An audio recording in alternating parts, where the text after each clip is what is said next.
رمضان شریف کے آخری عشرے کی 5 طاق راتوں میں سے ایک رات لیلۃ القدر ہوتی ہے.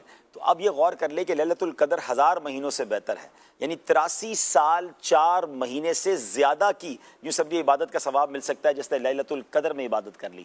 ہمیں نہیں پتا کون سی رات لیلۃ القدر ہے، تو پانچوں راتوں کو پلیز ٹارگٹ کر لیں. میں ایک چھوٹا سا فارمولہ دینا چاہتا ہوں، اللہ کرے کہ اس پر عمل کریں، اور اس پہ آپ اپنی طرف سے اور بھی کچھ ایڈ کر سکتے ہیں. میں کچھ چیزیں غور کی کہ پہلے کوشش یہ کریں ان 5 طاق راتوں میں کسی بھی صورت آپ عشاء کی نماز اور فجر کی نماز با جماعت ادا کریں، کہ جو عشاء با جماعت ادا کرے اور فجر با جماعت ادا کرے اس کو پوری رات عبادت کرنے کا ثواب ملتا ہے. عشاء بھی پڑھیں، تراویح بھی پڑھیں.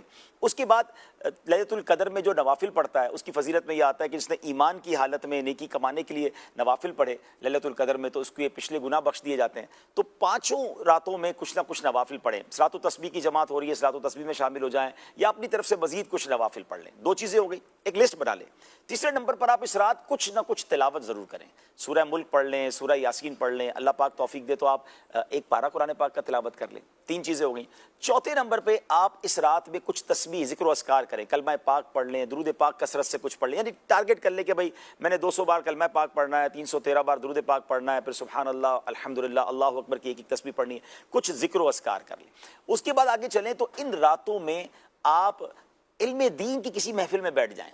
ٹھیک ہے نا، بڑی بڑی افضل بات ہے. مساجد میں علماء کرام، عاشقان رسول علماء کرام کے بیانات ہوتے ہیں، یا تو اس میں بیٹھ جائیں یا مدنی چینل پر ماشاءاللہ اس رات میں کچھ وقت بتائیں جب امیر اہل سنت مدنی مذاکرہ فرماتے ہیں تو یہ علم دین کی مجلس میں بیٹھنے کا ثواب مل جائے گا. 5واں کام یہ کریں کہ اگر آپ کے پاس والدین ہیں، سبحان اللہ کتنے خوش نصیب ہیں وہ لوگ جن کے پاس ان کے ماں باپ بھی ہیں، ماہ رمضان بھی ہو اور رمضان کی طاق راتیں بھی ہوں. ان کی خدمت کریں، ان سے کچھ دعائیں لے لیں، ان کی دستبوسی کر لیں، ان کے دل میں خوشی کا باعث بن جائیں تو انشاءاللہ ان کی برکت مل جائے گی. اور اگر ماں باپ نہیں ہیں تو پھر ہو سکے تو کچھ دیر کے لیے قبرستان جا کر وہیں جا کر سورہ یاسین پڑھ لیں، چلیں ان کو بھی سنا دیں تو ان کی بارگاہ میں حاضری ہو جائے. اور پھر ایک اور کام کر لیں کہ ان 5 طاق راتوں میں کچھ نہ کچھ اللہ کی راہ میں خرچ کریں. بے شک 50 روپے کریں، جتنی آپ کی حیثیت، 100 روپے، 1000 روپے، 10,000، لاکھ، جو اللہ نے آپ کو دیا ہے. 5 لفافے بنا کے ریڈی رکھیں کہ مس نہ ہو جائے. اب کیا ہوگا اگر یہ 6 کام آپ نے نوٹ کر لیے اور یہ سارے کام آپ نے 5 راتوں میں کیے، ان میں سے کوئی بھی رات لیلۃ القدر ہوئی تو وہ عبادت 1000 مہینوں سے بہتر ہو جائے گی. 1000 مہینوں کے برابر نہیں فرمایا، خیر من الف شہر. تو انشاءاللہ ہم نے اس بار لیلۃ القدر کو ضائع نہیں کرنا.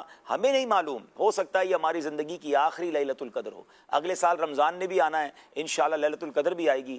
ہمیں نہیں پتا ہم ہوں گے کہ نہیں ہوں گے. تو پلیز ان 5 راتوں میں اور کوئی کام نہیں کرنا ہے، اللہ کی رضا والے کام کرنے ہیں. تھک جائیں تو تھوڑی دیر سو جائیں، اب تہجد کی نیت سے دوبارہ اٹھیں، مگر صرف عبادت اور اللہ کی رضا والے کام کریں.